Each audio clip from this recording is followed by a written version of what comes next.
하나님의 말씀 같이 보시겠습니다. 사사기 20장 17절에서 28절 말씀을 함께 봉독하겠습니다. 사사기 20장 17절에서 28절 말씀 봉독합니다. 베냐민 자손 외에 이스라엘 사람으로서 칼을 빼는 자의 수는 40만 명이니 다 전사라. 이스라엘 자손이 일어나 베델에 올라가서 하나님께 여쭈어 이르되 우리 중에 누가 먼저 올라가서 베냐민 자손과 싸우리이까 하니 여호와께서 말씀하시되 유다가 먼저 갈지니라 하시니라. 이스라엘 자손이 아침에 일어나 기브아를 대하여 진을 치니라. 이스라엘 사람이 나가 베냐민과 싸우려고 전열을 갖추고 기브아에서 그들과 싸우고자 하매 베냐민 자손이 기브아에서 나와서 당일에 이스라엘 사람 2만 2천 명을 땅에 엎드러뜨렸으나 이스라엘 사람들이 스스로 용기를 내어 첫날 전열을 갖추었던 곳에서 다시 전열을 갖추니라. 이스라엘 자손이 올라가 여호와 앞에서 저물도록 울며 여호와께 여쭈어 이르되 내가 다시 나아가서 내 형제 베냐민 자손과 싸우리이까 하니 여호와께서 말씀하시되 올라가서 치라 하시니라. 그 이튿날에 이스라엘 자손이 베냐민 자손을 치러 나아가매 베냐민도 그 이튿날에 기브아에서 그들을 치러 나와서 다시 이스라엘 자손 18,000명을 땅에 엎드러뜨렸으니 다 칼을 빼는 자였더라. 이에 온 이스라엘 자손 모든 백성이 올라가 베델에 이르러 울며 거기서 여호와 앞에 앉아서 그 날이 저물도록 금식하고 번제와 화목제를 여호와 앞에 드리고 이스라엘 자손이 여호와께 물으니라. 그때에는 하나님의 언약궤가 거기 있고 아론의 손자인 엘르아살의 아들 비느하스가 그 앞에 모시고 섰더라.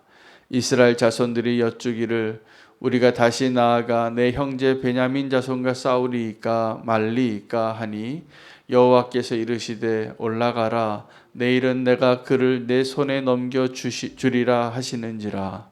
아멘. 하나님의 말씀입니다. 악한 모습으로 자기의 악을 인정하지 아니하였던 베냐민 지파를 향한 그 분노가 하나님의 분노보다 더 먼저 그 이스라엘 모든 남은 지파 가운데 불같이 일어나서 그들이 하나님께 맹세하고 싸움이 시작이 되어지는데 그 안에서 그 이스라엘 모든 지파의 사람들이 놀랍게도 그 싸움에 패배합니다. 2번이나 패배하고 이제 3번째에 가서야 하나님께서 승리를 주시게 되어지는데 우리는 이 과정을 잘 들여다볼 필요가 있습니다. 여기 하나님께서 우리의 삶 가운데 우리가 기도하고도 그 기도가 응답되지 않거나 내가 하나님 앞에 믿음으로 물 위를 걷는 것과 같이 믿음에 순종을 했음에도 불구하고 하나님께서 우리의 삶 가운데 물에 빠지게 되어지는 그러한 일들을 허락하실 때가 있기 때문에 그렇습니다. 그래서 우리가 예수님 믿고 그냥 구원을 얻는 그 여정이 예수님 믿고 만사형통하고 우리가 다 기도하는 대로 응답되어서 하나님이 알라딘의 요술 램프와 같이 보이는 것을 꿈꾸지만 실제로 우리의 믿음의 여정은 그렇지 않을 때가 훨씬 많습니다. 그래서 오늘 그 이스라엘 남은 지파와 베냐민 지파와의 그 싸움 가운데 이해할 수 없는 하나님. 여러분 보십시오. 그 남은 지파가 싸울 수 있는, 싸워서 이겨야 하는 모든 것을 다 갖추고 있더라고요. 그들이 숫자로 봤을 때 한 10배 이상의 군사가 있고 그들이 왜 일어났습니까? 이스라엘 가운데 이런 악이 있으면 안 되니까. 이런 참담한 악, 동성애를 요구하고 그의 첩을 윤관해서 다 죽이고 그리고 나그네를 영접하지도 않고 있을 수 없는 일이 일어나고 있는 그때에 그 일 가지고 그들이 분노할 수 있게 되어진 것도 감사하죠. 그 정도의 타락상이라면 그들이 그냥 그럴 수도 있지 뭐 세상이 다 악한데 이렇게 살 수도 있을 텐데 그들이 분노했습니다. 악에 대해서. 분노해서 일어나서 다 집에 돌아가지 말자. 칼을 뽑는 자들은 다 이 전쟁에 참가하라. 미스바로 다 모이라. 그래서 그들이 이 베냐민 지파와의 거룩한 전쟁을 시작한 거죠. 숫자도 많고 명분도 있고 심지어는 그들이 기도합니다. 그리고 하나님의 뜻에 인도해서 아주 신중하게 싸워야 될까요? 가서 싸우라고 하나님께서 말씀하는 응답도 받았습니다. 이 정도 되면 이겨야 되죠. 우리가 생각하기에. 여러분, 우리가 기도한다는 것은, 저는 이 이스라엘 지파가 겉으로 보기에는 정말 온전한 하나님의 백성이고 온전한 하나님의 군대 같아요. 그런데 왜? 도대체 왜? 하나님은 이런 온전한 하나님의 군대와 같은 그 12지파의 11지파의 의로운 결단을 다 아시고 응답까지 하시고 왜 2번이나 패배하게 하셨을까? 여기 오늘 우리의 기도 제목이 있고 여기에 주님이 우리에게 주시는 메시지가 있습니다. 우리가 기도할 때 우리는 하나님 앞에 내가 원하는 것이 이루어지는 것을 기도의 응답이라고 생각합니다. 근데 이것은 아주 초보적인 신앙에서의 기도에 대한 생각입니다. 하나님께 기도하면 내가 구하는 것을 하나님 주시는 것. 그래야 하나님이 좋으신 하나님. 그래야 내가 찬양할 수 있는 하나님. 그래야 내가 할렐루야라고 고백할 수 있는 하나님이라고 생각할 수 있지만 기도는 하나님과 우리의 관계 가운데 하나님의 뜻을 이루는 축복의 도구이고 그 놀라운 영적인 행위입니다. 그래서 기도할 수 있다라는 것은 하나님을 신뢰하지 않는 사람은 기도할 수 없습니다. 그렇잖아요. 우리가 왜 기도합니까? 하나님 계시는 것 같고 하나님이 나의 기도 응답해 주실 거라고 믿고 기도하는 거죠. 불신자는 기도하지 않습니다. 믿음이 없는 사람은 기도하지도 않습니다. 그런데 하나님께서는 그 기도를 통하여 정말 기도의 유익을 우리에게 주기를 원하십니다. 우리는 기도를 통해서 하나님이 내가 원하는 것을 주시는 하나님, 선물 보따리를 주시고 성공을 주시고 승리를 주시고 이것이 우리가 기도하는 이유예요. 간절히 내가 원하는 것. 근데 하나님이 간절히 원하시는 것은 우리가 원하는 형통함이나 성공이 아닐 거라는 것을 오늘 우리가 깨달아야 합니다. 우리가 기도를 통하여서 우리가 원하는 것은 내가 원하는 것이에요. 근데 하나님께서 지금 원하시는 건 뭐냐면 이스라엘이 이스라엘 되게 하는 거예요. 그들은 지금 그들 가운데 왕이 없어서 하나님을 떠나서 자기의 소견에 오른 대로 이것이 옳다. 이건 마땅히. 그들이 왜 분노합니까? 분노하는 이유는 그들이 옳다고 생각하는 것에 대한 확신 때문이에요. 지금 저 베냐민 사람들이 잘못되어진 것은 그리고 그들이 그 자기의 악에 대해서 인정하지 않는 것은 죽어 마땅하다. 우리가 그들과 싸워서 이 악을 제하여 버리리라. 그리고 다 돌을 들고 연약한 그 간음한 여인, 현장에서 붙잡힌 여인을 향하여 돌을 던지는 자들과 동일한 심정으로 이 악을 제하여 버리자. 그렇게 싸움이 시작이 된 것입니다. 놀랍게도 하나님은 그들과 함께 하셨고 그들이 기도한 그 기도에 응답하셔서 올라가라 싸우라 라고까지 말씀해 주셨는데 결과는 참담한 패배였습니다. 2번을 패배하는데 40만 명의 군대가 2만 8천 명의 군대와 싸우는데 첫째 날 2만 2천 명이 죽습니다. 첫 번째 전투에서. 그리고 두 번째 전투에서 1만 8천 명이 죽고 거의 10분의 1이 2번의 전투에 의해서 다 죽음을 당하게 되니 그들이 그 전쟁에 패배하고 나서 그래도 정말 놀라운 기적 같은 일은 그래도 그들이 포기하지 않고 포기하고 싶었죠. 두 번째 하나님 앞에 묻고 기도할 때는 하나님 정말 다시 싸워야 하냐고 포기하고 싶은 마음이 들었습니다. 근데 하나님께서 그때 또다시 싸우라고 근데 우리가 하나님의 응답을 잘 못 들어요. 오해해요. 그 첫 번째, 두 번째 패배할 때 그들이 응답받은 것은 어떤 응답이었냐면, 하나님, 우리가 올라가서 싸울까요? 그러니까 싸우라고 하신 거지 이길 거라고 얘기 안 했습니다. 자, 그러니까 하나님께서 그 싸움을 허락하셨는데, 하나님의 목적은 그 이스라엘의 남은 11지파의 잘못된 것을 하나님이 그것도 고치시고, 또 이 베냐민 지파에 있어서의 그 악도 고치시길 원하신 것이죠.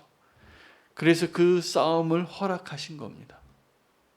그들이 하나님의 응답을 듣고 올라간 것 같지만 몰랐어요. 그들은 하나님께서 응답하셨는데 승리를 주실 거라고 오해하고 싸운 거예요. 근데 하나님은 지금도 우리에게 응답하시는데, 우리가 하나님의 뜻대로 모든 것을 다 갖추었는데, 힘도 있고 명분도 있고 기도의 응답도 있는데 왜 지냐는 거예요. 이쯤 되면 하나님을 떠날 만도 해요. 모든 게 다 갖췄는데, 하나님께 다 순종하고 있는데 왜, 질문이 나오는 거죠. 왜요? 하나님, 왜 우리가 지금 진 겁니까? 왜 우리가 패배한 겁니까? 질 이유가 하나도 없는데. 우리는 지금 의로운 싸움을 하고 있고, 우리는 그들보다 힘이 많고, 우리는 그들을 향하여서 기도하고 그 모든 절차까지도 하나님이 원하시는 대로 했는데 왜요? 사사시대잖아요. 그들이 하나님을 떠나서 자기 소견에 오른 대로 살아가고 있는 것, 지금 열차가 그 궤도를 이만큼 떠나 있는 것을 그들은 몰랐지만 하나님은 그들을 다시 고치고 싶으신 거예요. 여러분, 우리가 모든 것을 다 갖추고 이해할 수 없는 하나님을 경험할 때 결론은 딱 하나입니다. 우리의 기도의 응답이 하나님 이 상황을 바꿔주시고 나를 괴롭히는 저 사람이 바뀌게 해주십시오가 우리의 기도였는데, 하나님의 응답은 이거예요. 내가 너를 고치고 싶다. 그 죄야 우리가 보이는 겁니다. 그들이 통곡합니다. 통곡하고 하나님께 그래도 나아가요. 하나님께 모든 걸 다 갖추고 하나님께 순종하고 거룩한 하나님의 백성처럼 이 거룩한 전쟁을 시작했는데 그래도 졌거든요. 울어야죠. 울 수밖에 없죠. 근데 하나님께서는 그들의 눈물을 원하신 것이 아니라 그들이 정말 하나님의 뜻을 알고 하나님 백성다워지기를 원하신 거예요. 그들은 아직 모르는 거죠. 심지어는 그들이 힘도 있고 명분도 있고 하나님의 응답도 받고, 뭐라고 얘기하냐면 그때 하나님의 언약궤까지 있었다고. 비느하스가 그들 가운데 함께 있어서. 그래도 지는 거예요. 아론 자손의 그 제사장이 있는데도. 이것은 우리는 이러한 상황에서 하나님께, 하나님 도대체 왜 그렇습니까? 이해할 수 없는 하나님. 왜 하나님 우리가 여기서 진 겁니까? 이유는 단 한 가지입니다. 하나님은 이 베냐민을 다루시는 것은 그 다음에 다루시고, 먼저 하나님의 백성들, 하나님의 의로운 백성들, 그들을 더 온전케 하기를 원하시는 거예요. 여러분, 우리가 싸움에서 우리는 나의 뜻이 이루어지기를 원하고 내가 이기기를 원하지만, 하나님은 그 싸움에서, 그 전쟁에서 내가 다듬어지고 내가 하나님의 백성으로 온전히 회복되어지는 것을 원하신다는 것을 아셔야 합니다. 그리고 그것이 축복입니다. 놀랍게도 그들이 다시 묻습니다. 두 번이나 통곡하고 두 번이나 졌거든요.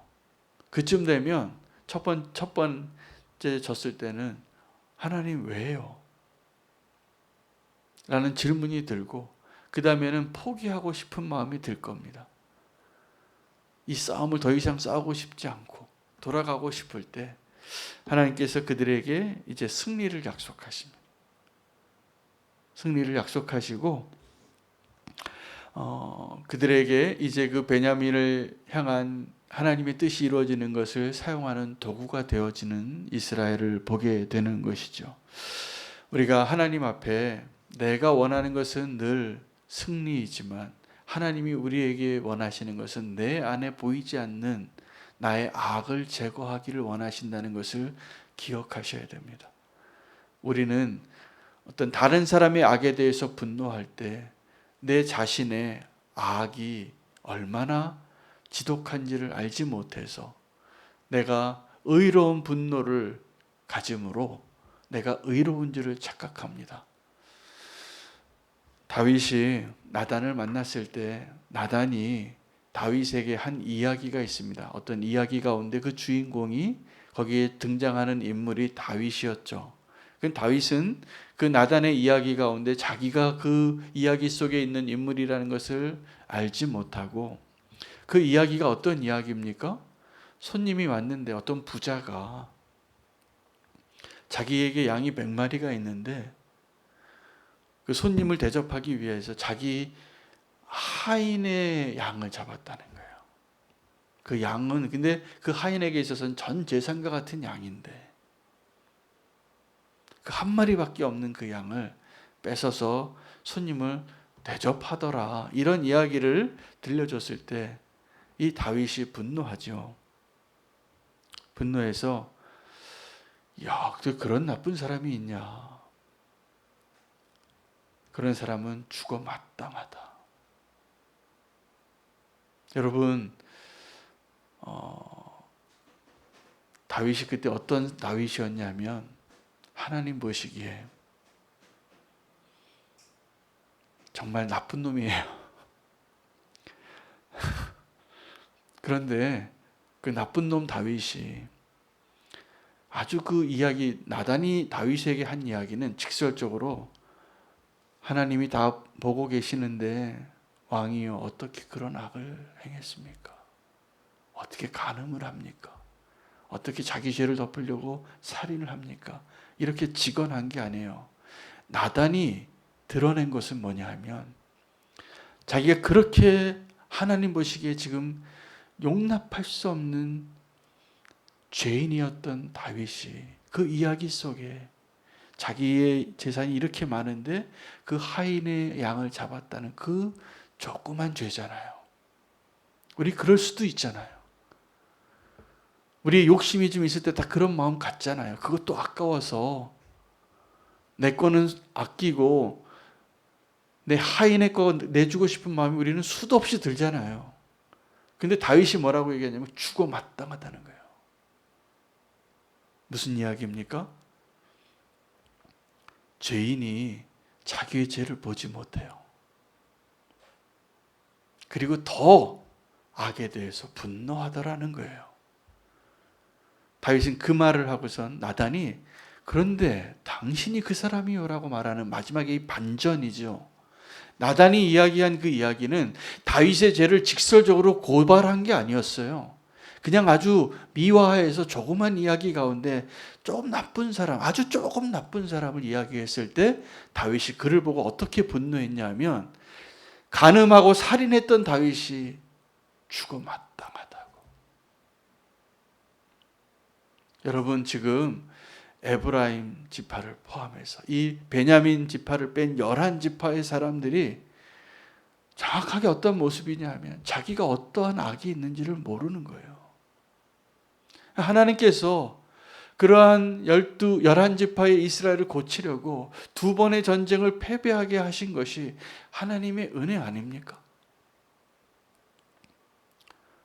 우리는 내가 어떠한 죄인인 줄도 모르고 악에 대해서 이 베냐민의 죄에 대해서는 분노하고 일어나서 한 사람도 돌아가지 않고 칼을 뽑는 사람 40만 명이 다 남은 거예요. 이 거룩한 전쟁에 참여해서 방법도 하나님의 방법이에요. 정확하게. 안 보일 거예요. 안 보이죠, 당연히. 이 악에 대해서 분노하고 있고 하나님의 방법으로 하나님께 묻고 더 많은 숫자가 있고 명분이 있고 약속이 있고 언약궤가 있는데 왜 지냐고요. 우리가 다윗이거든요. 간음한 다윗, 아직 들키지 않은 다윗. 하나님께서 지금 이 사사기 시대에 이스라엘을 향하여서 그 일을 행하고 계신 거예요. 그들이 울며 기도해요. 우리도 지금 울면서 기도하잖아요. 여러분, 오늘 본문을 통해서 하나님을 믿는다고 열심으로 하나님을 예배하고 하나님을 찾고 있는 우리의 모습 가운데 진짜 나의 모습을 하나님이 보여주시는 오늘 말씀이에요. 여러분, 우리가 모든 것을 하나님의 방법으로 했을 때 실패하고 패배하고 일이 안 될 때 그때가 하나님의 은혜의 때임을 아시기를 축복합니다. 우리가 보이지 않는 나의 진짜 모습을 하나님이 보여주시길 원하는 거예요. 우리는 내가 원하는 그 기도의 응답, 승리하는 것을 원하지만, 성공하는 것을 원하지만, 하나님은 내 안에 있는 진짜 악, 보이지 않는 악, 나까지 섞고 있는 그 악을 다루길 원하시는 거예요. 축복입니다, 그것이. 정말 이스라엘 되게 하는 것이죠. 그리고 이제 그들이 그렇게 두 번의 실패를 통해서 다름을 받고 이제 그제야 이 베냐민을 다룰 수 있는 하나님의 도구가 되어집니다. 그때도 그들은 승리하지만, 이제 내일 본문이 되겠습니다만, 내일 토요일이라 새벽 기도가 없어서 제가 본문을 조금 더 이어가겠습니다. 그들이 이기는데 이긴 게 아니에요. 나중에 깨달아요. 너무 다 이겨서 나중에 깨달아요. 이 일이 그렇게 될 일이 아닌데 너무 지나쳤구나. 베냐민 지파가 없어진다는 것이 하나님 보시기에 무엇을 의미하는지를 알게 돼요. 다 죽여요. 600명 남고 한 지파가 없어진 것을 보고, 여러분, 하나님의 언약의 백성이 사라지면 안 됩니다. 그들이 온전하지 못할 때가 있었을지라도. 여러분, 우리 옆에 있는 지체가 좀 문제가 있을 수 있어요. 내가 보기에 분명히 잘못하고 있고 분명히 이건 아니지 라는 생각이 들어도 그 언약의 백성이 사라지는 거 하나님이 원치 않는다는 사실을 깨달으셔야 돼요. 교회 안에서 아픔이 있을 때, 싸움이 있고 다툼이 있을 때 이걸 모르시더라고요. 그래서 더 마음이 아파요. 하나님 지금 우리를 다루고 계시는 것이지, 심판의 때는 나중에 옵니다. 하나님 우리를 다루고 있다는 것은 그래도 축복이에요. 왜냐하면 악인들을 향한 하나님의 심판은 내어버려 두심이에요. 내버려 두는 거예요. 디모데에게 바울이 서신을 쓰면서 양심의 화인 맞아서 하나님 앞에 하지 말아야 말을 하는 그 두 사람에 대해서 뭐라고 얘기하냐면 자기가 사단에 내어줬다는 거예요. 근데 그 영혼을 포기한 건 아니었어요. 왜요? 그들이 지금 하나님을 모독하는 그 말을 멈추게 하기 위해서요. 우리는 내가 심판하려고 자꾸 하는데 우리는 심판자가 아니에요. 이게 분명히 해야 돼요. 우리가 자꾸 심판자의 자리에 앉아서 내가 악을 내가 없애야지, 내가 이것이 악이라고 내가 판단해야지, 내가 그 재판장의 망치를 두드려야지, 자꾸 우리가 결론 내리잖아요. 위험합니다. 우리는 그 재판장에서 판사의 망치를 두드릴 자격이 없어요, 우리에게. 그건 주님이 하시는 거예요. 아무리 악인 같아도, 아무리 이건 아닌 것 같아도, 오늘 이 사사기서의 11지파와 베냐민 지파와의 그 전쟁에서 우리가 배워야 할 것은 정죄하는 우리의 모습, 보이지 않는 우리의 죄악, 하나님이 보여주시면 그게 은혜입니다. 다윗이 나단 만나서 그것을 발견하고 인정해서 회개하는 모범을 보여준 것처럼 오늘 하나님께서는 이스라엘 11지파를 그렇게 다루셔서 그렇게 응답하시는 거예요. 우리의 응답은 승리를 원하는 것이지만 하나님의 응답은 우리 안에 있는 악을 제거하시는 거예요. 하나님께서 지금 응답하고 계세요. 이스라엘 안에 그 악을 제거하신 하나님. 11지파 안에 있었던 그 악, 베냐민 안에 있었던 그 악을 다루시고 제거하시고, 그래도 그 하나님을 알지도 못하여서 하나님이 왕이 되지 못하셔서 자기의 소견대로 살고 있는 그 시대에 하나님이 응답하고 계시는 하나님이시라는 것을 우리가 오늘 말씀에서 발견합니다. 여러분, 우리가 기도하잖아요. 우리가 기도하는 게 기적이고요. 이미 기적이에요. 그리고 우리가 기도한 것은 응답받습니다. 그 응답이 내가 원하는 응답이 아닐지라도 응답받는 중이에요. 지금 응답하고 계세요. 그래서 기도하라고 하신 거예요. 우리가 하나님과의 관계가 회복이 되어져서 기도하는 자로 설 수 있으면 그게 응답입니다. 이건 기적 같은 일이에요. 오늘 하나님 앞에 하나님의 진정한 응답을 받는 주의 백성으로 다시 한번 결단하며 나아가고 그 믿음의 눈이 열려지기를 축복합니다. 응답하시는 하나님을 붙잡고 기도하며 나아가기를 원합니다. 오늘 함께 기도할 것은 오늘 금요 줌 합심 기도회를 위해서 오늘 말씀대로 우리가 기도하는 자리에 나아갈 수 있도록 그 기적을 경험하도록 더 많은 성도님들이 함께 모였으면 좋겠습니다. 기도가 꼭 필요한 시대를 우리가 살기 때문입니다. 또 합심 기도뿐만이 아니라 철야 기도가 있습니다. 우리 믿음으로 헌신하시는 권사님들, 집사님들, 이제 여자 성도님들 위주로 이제 철야 기도가 있는데, 저는 우리는 교회 너무나 소중한 축복의 시간이라고 믿습니다. 하나님께서 응답하시고 하나님 원하시는 기도가 이루어지기를 원합니다. 토요일에 제가 청년들과의 모임을 줌으로 저녁에 9시에 모입니다. 그 시간에 청년들이 또 믿음으로 모일 수 있도록 오이지 홀리웨이브 청년들이 믿음으로 서고 기도자의 자리에 나오고 다시 한번 믿음의 그 든든한 반석 위에 서게 해달라고 우리 청년들을 위해서 함께 기도해 주시기를 바랍니다. 오늘 말씀과 함께 기도의 자리를 위해서 함께 주의 이름 부르고 부르짖으며 기도하도록 하겠습니다. 주여